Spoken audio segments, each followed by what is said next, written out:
सम्मान्याः सुधियः नमस्काराः। विगते पाठे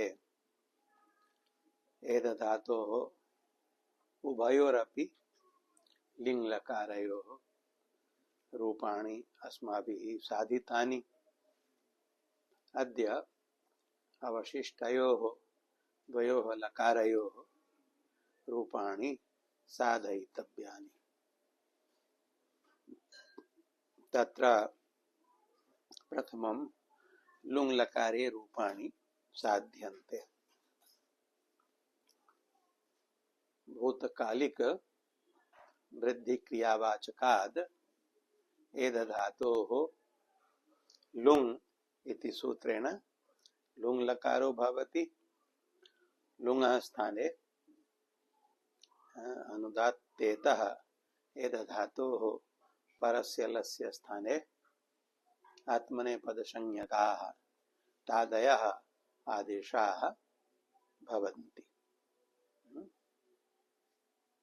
आदेशेषु जातेषु त्रिषु पुरुषेषु त्रिषु वचनेषु रूपाणि भवन्ति। एध त एध आताम एध झ एध थास एध आथाम एध ध्वम एध ई एध वही एध मही।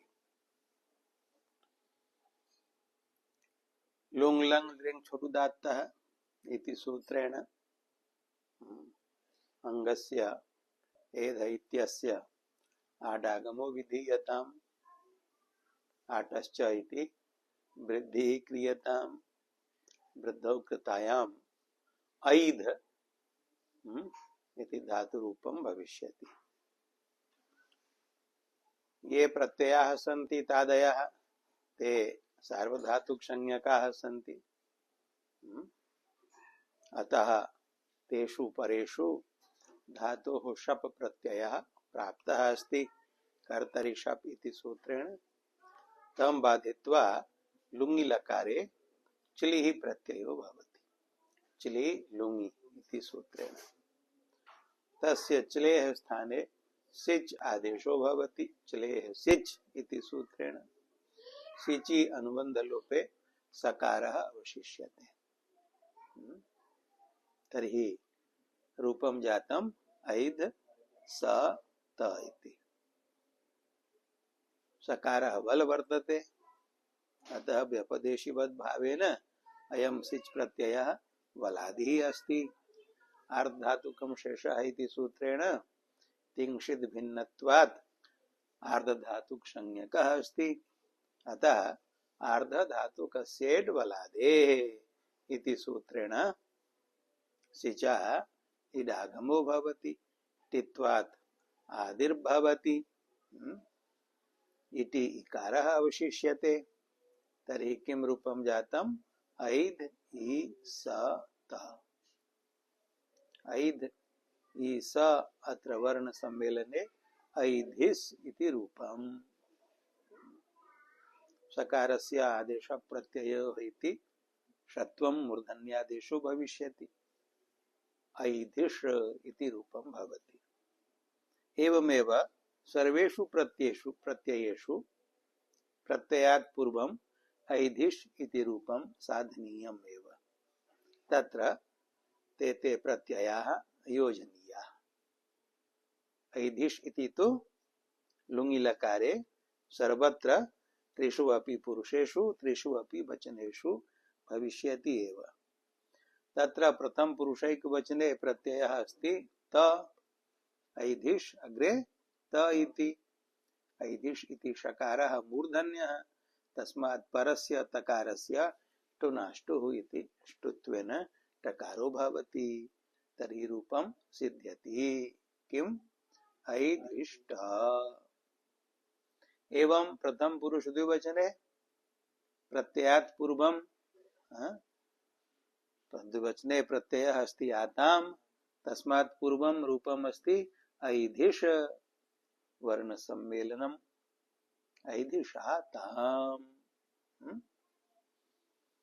बहुवचने प्रत्ययः अस्ति झः।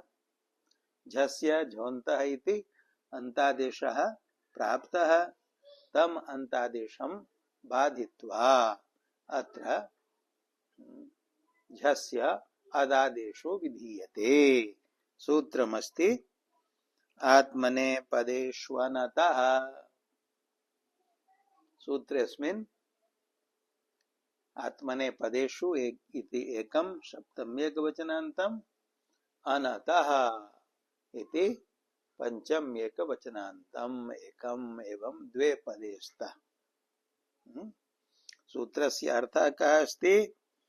अनकारात् अनकारात् परस्य आत्मनेपदेषु झस्य अत् इत्यादेशः स्यात्। झस्य इति पदम् अनुवृत्तं कुतः? झस्य रन् इति सूत्रात्। अत् इति पदम् अनुवृत्तं कुतः? अदभ्यस्तात् इति सूत्रात्। एवं द्वे पदे अत्र अनुवृत्ते स्तः। आहत्य चत्वारि पदानि जातानि। तेषां चतुर्णां पदानां अन्वयेन अर्थो भवति अनकारात् न अत् इति अनत् तस्मात् अनतः। अनतः अर्थात अनकारात् अर्थात अकार भिन्नात्। अकार भिन्नो यह वर्णः तस्मात् परः यह आत्मनेपदेषु झः झकारः। परस्मैपदे झेह झकारस्य न भवति, आत्मनेपदे झस्य झकारस्य भवति अदादेशः। आत्मनेपदेषु इत्युक्तत्वात्। आत्मनेपदावयवः यह झकारः इत्यर्थो ज्ञातव्यः। तस्य झकारस्य अत् इति आदेशो भवति।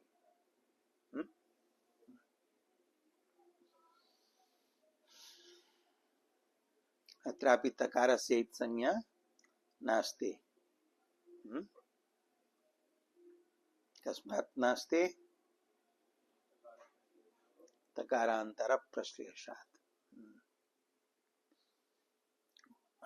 आदेशात् प्राक् तु अत् इति विभक्तिर्नास्ति, अतः न विभक्तौ स्मः इत्यनेन तु इत्संज्ञा निवारणं कर्तुं न शक्यते।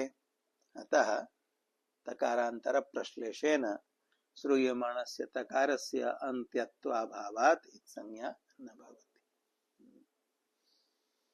आत्मनेपदावयवस्य झस्य स्थाने अत् इति आदेशो भवति यदि झकारः अकारात् परो नास्ति।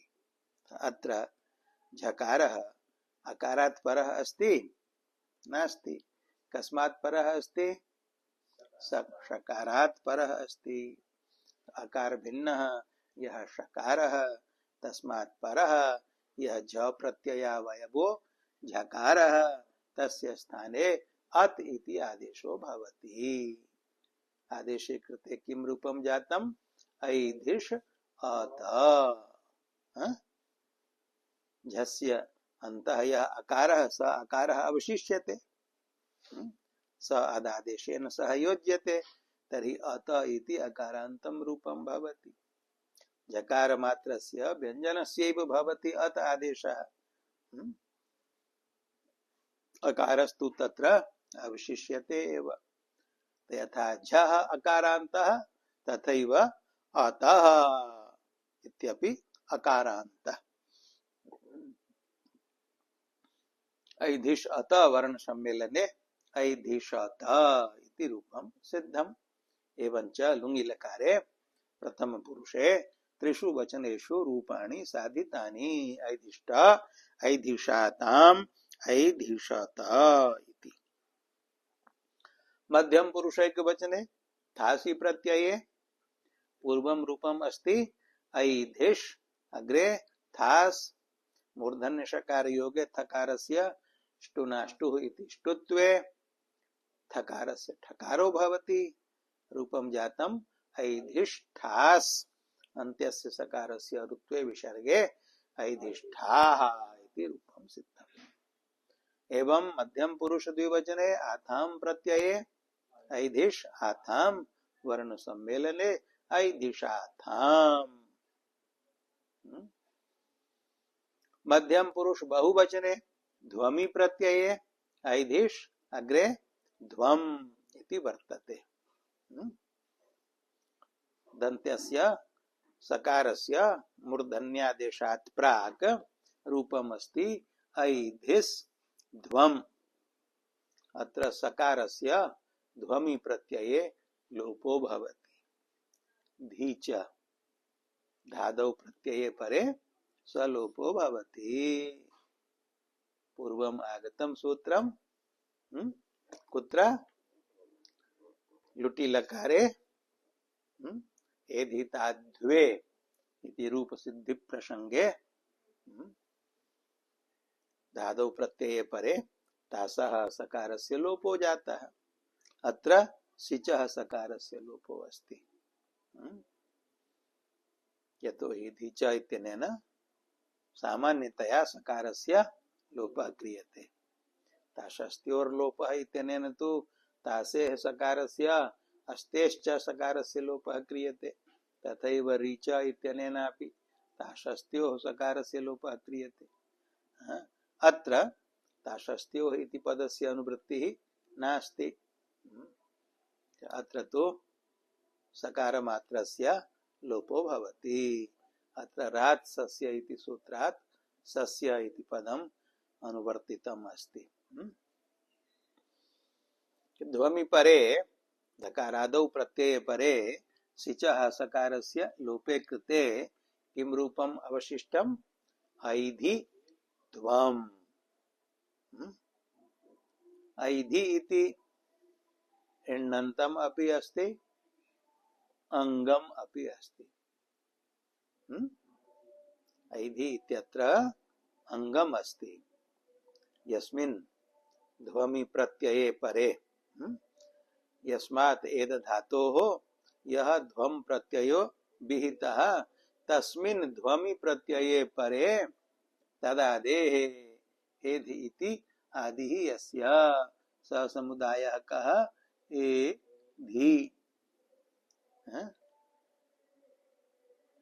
सिच सहितः एधिस् इति आसीत्, तत् अंगम आसीत्। सकार लोपे कृते अवशिष्टम ऐधि इति, इदानीम ऐधि इति अंगम अस्ति। अवगम्यते?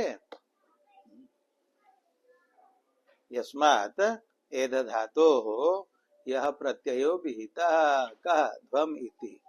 तस्मिन् ध्वमि प्रत्यये परे सति सः एध धातुः आदिः यस्य समुदायस्य सः समुदायः कः?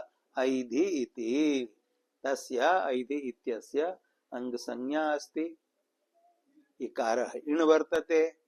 अतः ऐधि इति समुदायः इण्णन्तः अस्ति। इण्णन्तं यत् अंगम तदस्ति ऐधि इति। तस्मात् परः ध्वम वर्तते लुङ् लकार संबंधी प्रत्ययः। अतः तस्य ध्वमः धकारस्य ढत्वं भवति। इणः शीध्वं लुङ् लिटां ध्वंगात् इति सूत्रेण अत्र भवति। आशीर्लिङ्गि एधि शीध्वम् इत्यत्र न भवति। यतो हि तत्र एधि इति अंगम नास्ति। यतो हि तत्र यः इकारः अस्ति सः शीध्वम् प्रत्ययस्य अवयवः अस्ति। प्रत्ययः अस्ति ईशीध्वम्।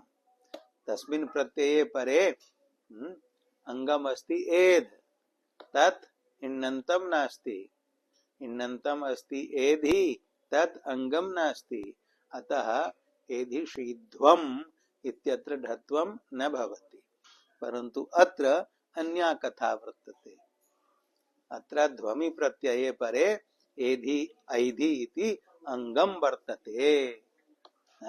तच्च अंगम इण्णन्तम् अपि अस्ति। अतः तस्मात् परस्य लुङः यः ध्वम् तस्य धकारस्य मूर्धन्यादेशो भवति ढकारः। ढत्वे कृते रूपं सिद्धम् ऐधिध्वम्। अत्र मतांतरम अपि अस्ति, अन्यदपि धत्व विषये मतम वर्तते, तत् किम तदुच्यते ग्रंथे इड भिन्न एव इण इह गृह्यते इति मते तु ऐधिध्वम्। केषाञ्चित् व्याख्यातॄणाम् आचार्याणां मतम् इदम् अस्ति यत् विभाषेटः इति सूत्रात् लिंगात् इणः शीध्वं लुङ्लिटां धोंगात् इति सूत्रे इण शब्देन इड भिन्नः वर्णो ग्राह्यः। इट अपि इण अस्ति, इट अस्ति इकारः, इकारः इण अस्ति, परन्तु इणः शीध्वं लुङ्लिटां धोंगात् इति सूत्रे इण शब्देन इडागम रूपः इकारो न ग्राह्यः इण पदेन। तद् भिन्नः एव इण तत्र ग्राह्यः। अत्र ऐधि ध्वम् इत्यत्र ऐधि इत्यत्र यः इकारः वर्तते सः इट अस्ति, तस्य इटः इणतया ग्रहणं विधातुं न शक्यते। अतः ऐधि इति इण्णन्तम् अङ्गं सदपि नास्ति। इण्णन्तम् अस्ति, अङ्गम् अस्ति, तथापि इणः शीध्वं लुङ्लिटाम् इति सूत्रे इट् अन्तः अस्य वर्तते। अतः तत्र इटः इन् रूपेण ग्रहणाभावात् इण्णन्तम् इति ग्रहीतुं न शक्यते। तस्मात् कारणात् सूत्रम् अत्र न घटते। इण्णन्तम् अङ्गम् ऐधि इति नास्ति एतन्मते, यतोहि इन् रूपेण इटः ग्रहणं न कर्तव्यम्। तत्र लिंगम ज्ञापकम अस्ति विभाषेटः इति सूत्रम् अग्रे आयास्यति विकल्पेन ढत्वं विधातुम्। तस्मात् कारणात् एतन्मते अत्र ढत्वं न भवति, तर्हि ऐधिध्वम् इत्येव रूपं सिद्ध्यति इति मतान्तरम् अस्ति। परन्तु मन्यामहे यत् एतन्मतं ग्रंथकृद्भ्यो न रोचते, अतएव स्वाम अरुचिं प्रदर्शयितुम् एव ग्रंथकारः अस्यां पंक्तौ तु इति शब्दं प्रयुङ्क्ते। इति मते तु, अत्र तु शब्देन ग्रंथकारस्य अस्मिन् पक्षे अरुचिः ध्वन्यते। तथापि मतम् अस्ति, तस्यापि आदरः अस्ति, अतः तन्मतम् अपि आदाय रूपद्वयम् अत्र प्रदर्शितम्। ढत्वपक्षे ऐधिध्वम्, ढत्वाभावपक्षे ऐधिध्वम् इति रूपद्वयम्।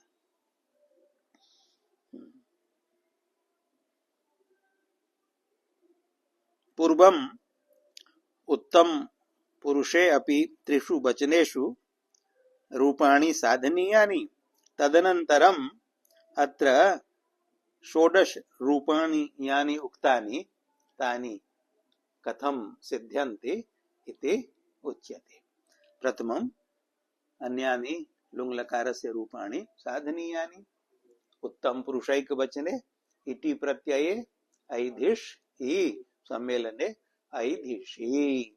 उत्तम पुरुष द्विवचने ऐधिष् वहि सम्मेलने ऐधिष् वहि, बहुवचने ऐधिष् महि रूपाणि सिद्धानि। एवञ्च लुङि लकारे सर्वाणि रूपाणि साधितानि।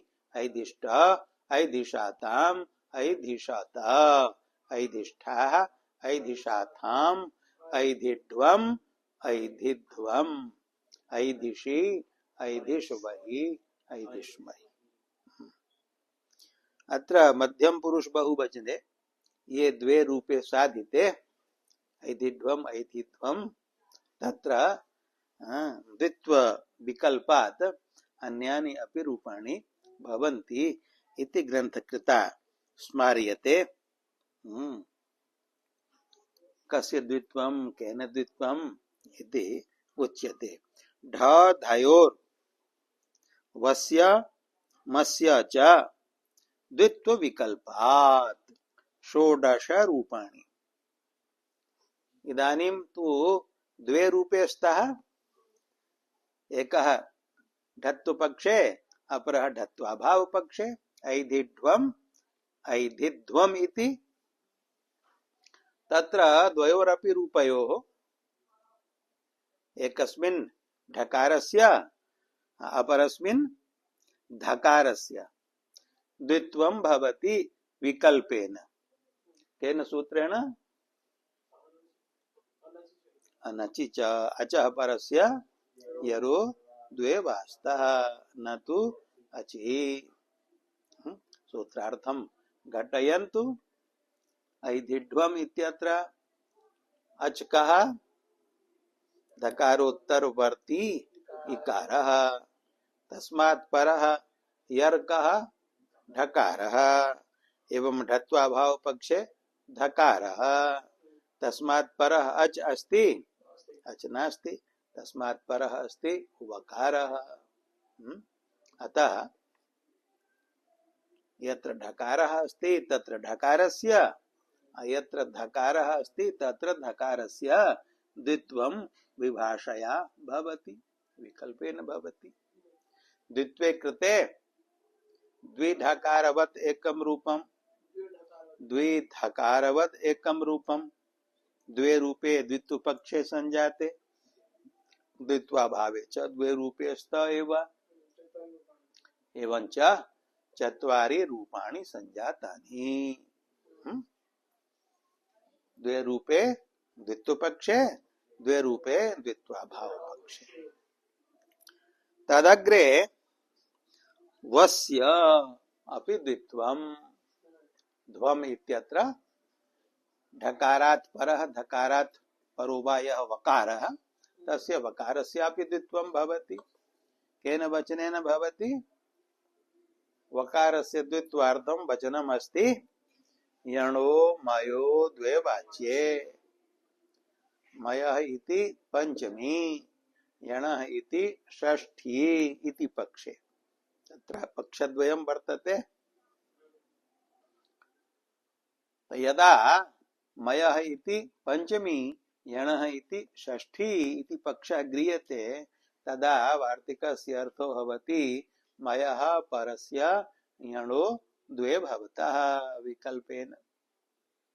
अत्र मयकः ढत्वपक्षे ढकारः, ढत्वाभाव पक्षे धकारः मय वर्तते, तस्मात् परः यणकः वकारः, तस्य वकारस्य विकल्पेन द्वित्वं भवति चतुर्षु अपि रूपेषु। चतुर्षु अपि पूर्वसाधितेषु रूपेषु वकारस्य द्वित्वपक्षे द्विवकारवत् चत्वारि रूपाणि संजातानि, द्वित्वाभाव पक्षे एक वकारवन्ति चत्वारि रूपाणि। यदा वकारस्य द्वित्वं भवति तदा द्विवकारवन्ति चत्वारि रूपाणि, यदा द्वित्वं न भवति वकारस्य तदा एक वकारवन्ति चत्वारि रूपाणि। एवञ्च कति रूपाणि जातानि? अष्टौ। अष्टौ रूपाणि सिद्धानि संजातानि। तेषु सर्वेषु रूपेषु अन्त्यवर्णः यः मकारः, तस्य मकारस्यापि द्वित्वं भवति विकल्पेन। केन वचनेन? तेनैव। नहीं? अनचि च येन पूर्वं धकारस्य ढकारस्य च द्वित्वं कृतं तेन अनचि च इति सूत्रेण सूत्रार्थं घटयतु। अचकः वकारोत्तरवर्ती अकारः, तस्मात् परः यर्कः मकारः, तस्मात् परः अच अस्ति नास्ति। हाँ? अचि परे न भवति, अच परः नास्ति अतः भवति। मकारस्य विकल्पेन द्वित्वं भवति। मकारस्य द्वित्वे संजाते द्विमकारवन्ति अष्टौ रूपाणि। द्वित्वाभावे मकारस्य एक मकारवन्ति अष्टौ रूपाणि एवञ्च षोडश रूपाणि सिद्धानि। प्रयोगो व्यवहारे मा भून्नाम, परंतु सूत्रार्थस्तु घटते एव, रूपाणि तो साधयितुं शक्यन्ते एव। केनचित् प्रयोगः क्रियतां कदाचित्।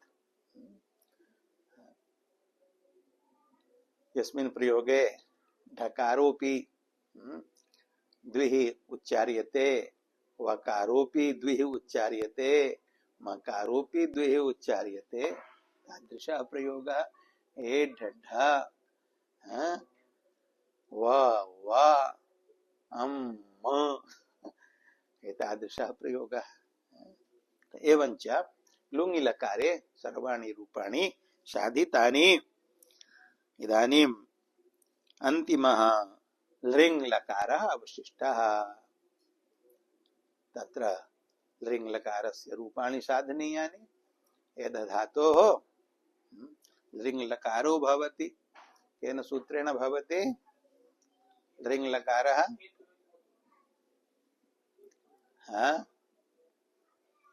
लृङ् लकारः केन सूत्रेण भवति? विस्मृतं सूत्रम्।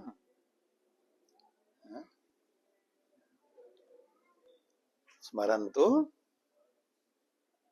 लिङ् निमित्ते लृङ् क्रियातिपत्तौ। लिङ् निमित्तम् अस्ति हेतु हेतु मद्भावादि। हेतु हेतु मद्भावादि लिङ् निमित्तम्। यतोहि कार्य कारण भावे लिङ् विहितः हेतु हेतु मतोर् लिङ् इति सूत्रेण हेतु हेतु मद्भावे लिङ् लकारो विहितः। अतः लिङ्गः निमित्तम् अस्ति हेतु हेतु मद्भावादि अन्येष्वपि अर्थेषु विहितः। अतः आदिपदेन ते सर्वे अर्थे अर्थाः ग्राह्याः। तस्मिन् लिङ् भवति। कदा भवति? क्रियातिपत्तौ, क्रियायाः अनिष्पत्तौ गम्यमानायाम्। क्रियायाः अनिष्पत्तौ असिद्धौ गम्यमानायाम्। सुवृष्टिश्चेत् अभविष्यात् तदा सुभिक्षम् अभविष्यात्। कार्य कारण भावः अस्ति। सुवृष्टिः कारणम् अस्ति, सुभिक्षम् कार्यम् अस्ति। तयोः कार्य कारण भावः अस्ति। सुवृष्टिः न जाता, अतएव सुभिक्षम् न भवत्। क्रियायाः असिद्धिः गम्यते। अतः तत्र किं जातम्? लृङ् लकारः संजातः। एवमेव क्रियायाः असिद्धौ गम्यमानायां कार्य कारण भावादौ लृङ् लकारोऽपि भवति। तो लृङ् लकारे एतद्धातोः वृद्ध्यर्थकात् लृङ् लकारे आगते सति लुङ् लङ् लृङ् फरुदात्तः इति सूत्रेण अङ्गस्य आडागमे आटश्च इति वृद्धौ ऐध् इति धातुरूपं जातम्। लृङ्गः स्थाने आत्मनेपद संज्ञकाः तादयः आदेशाः जाताः। तेषां तादीनां सार्वधातुकत्वात् कर्तरि शप् इति शप् प्राप्तः। तं शपं बाधित्वा यथा लृटि तथैव लृङि अपि स्यतासि लृलुटोः इति सूत्रेण स्यः प्रत्ययो विधीयते। तस्य आर्धधातुकं शेषः इति सूत्रेण तिंशित् भिन्नत्वात् आर्धधातुक संज्ञा भवति। स्य प्रत्ययस्य आदिः सकारः वल अस्ति, अतः स्य प्रत्ययः वलादिरस्ति।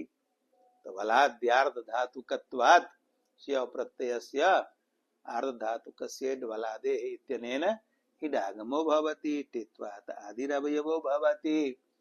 तदा रूपं किं जातम्?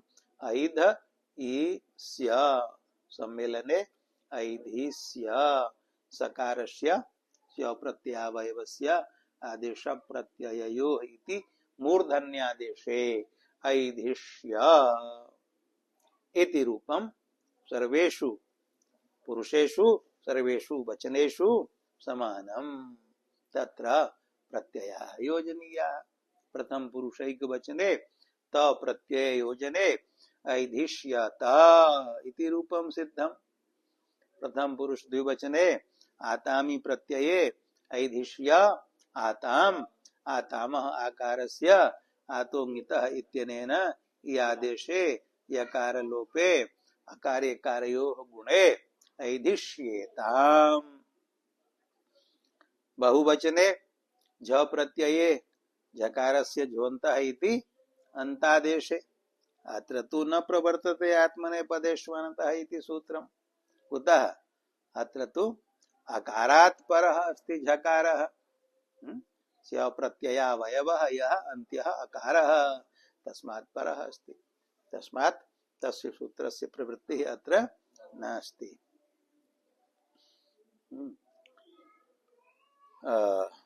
तर्हि अत्र झकारस्य झोन्तः इति अन्तादेशो भवति। अन्तादेशे कृते रूपं किं जातम्? ऐधिष्य अन्त अकारयोः दीर्घं बाधित्वा अतो गुणे इति पररूपं पररूपे कृते रूपं सिद्धम् ऐधिष्यन्त। मध्यम पुरुषैक वचने थासि ऐधिष्यथास् ऋत्वे विसर्गे ऐधिष्यथाः। द्विवचने ऐधिष्य आथाम आथाम इत्यस्य आकारस्य इ आदेशे यकार लोपे गुणे ऐधिष्येथाम्। बहुवचने ध्वमि ऐधिष्यध्वम्। उत्तम पुरुषैक वचने इति ऐधिष्य इ अकारस्य इकारस्य च उभयोः स्थाने गुणे एकारे एकादेशे ऐधिष्ये।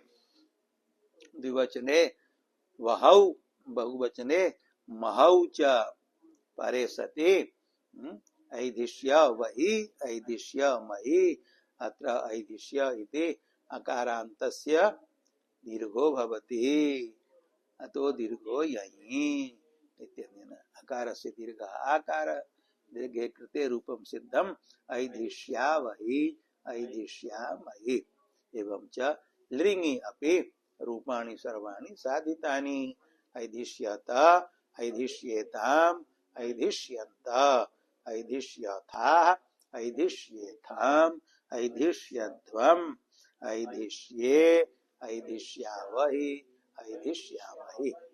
एवं च एतद्धातुः अपि सर्वेषु लकारेषु सर्वाणि रूपाणि संसाधितानि।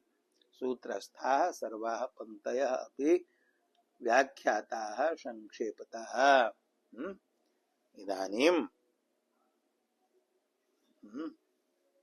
किम् अग्रे अग्रिमे पाठे के धातवः अनुदात्ताः सन्ति उपदेशे एकाचकाः ये अनिट्काः भवन्ति तेषां संग्रहः करिष्यते। संग्रहकारिकाः वक्ष्यन्ते ऊदृदन्तैः इत्यादिभिः। अद्य अत्रैव पाठविरामः क्रियते। ओम शान्ति।